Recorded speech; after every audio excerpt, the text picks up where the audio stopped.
Hi everyone, and welcome back to the Creative Kindergarten YouTube channel. My name is Amanda, and today I'm going to be making custom Play-Doh mats using Canva. My son is showing a real interest in the letters he is seeing in the environment around him, so I decided to create him some custom Play-Doh mats so that we can learn some letters together.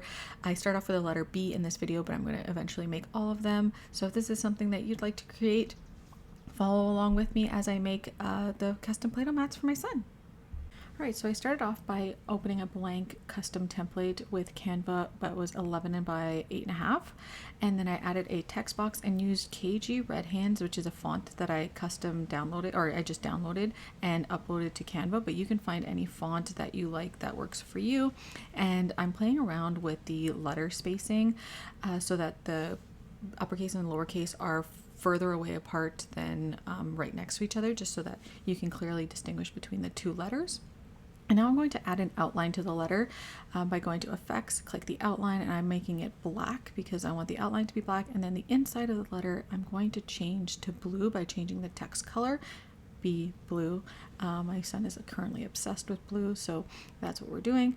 And so that just works for the uppercase and lowercase letter. I wanted it nice and big so he can use it with Play-Doh and really take a look at what the letters look like. Now I'm going to add different images that represent the sound of the letter B. I'm going to start with bird. We are currently obsessed with looking for birds in our backyard.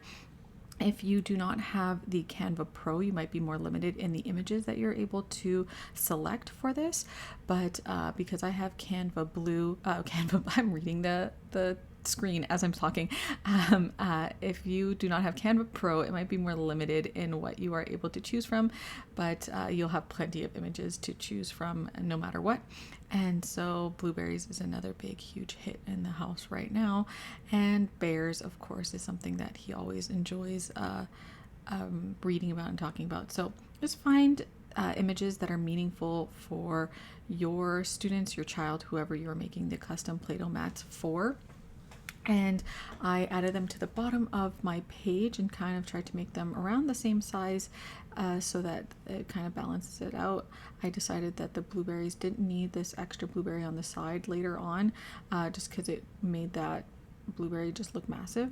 I also like adding an outline, so I added in the Elements tab, I went to the square and I added a square, and then I just stretch it to fit the page because I like adding border to each of my Play-Doh mat pages. So then I add a border of like around 4 of just black, and then I just change the inside of the square or rectangle now to transparent, and then position all the way to the back, make sure it's centered, so that now you are able to keep creating within that border.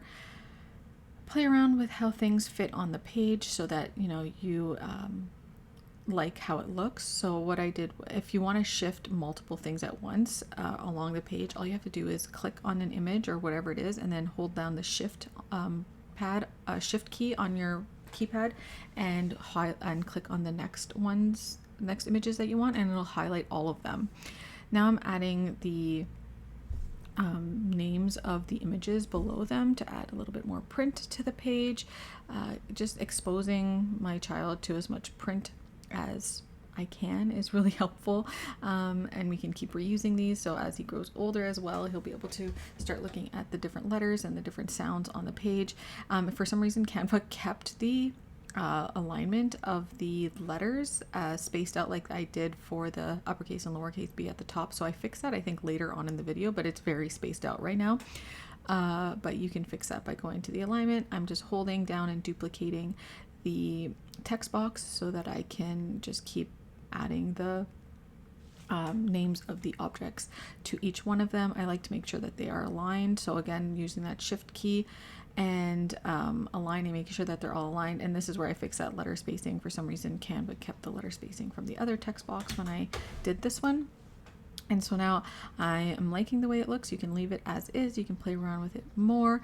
Once you're ready, you can duplicate it and create another page and just change out the letter and the images for the next letter that you want to create. So that next, I think I'm going to be doing the letter G for the first letter of his name.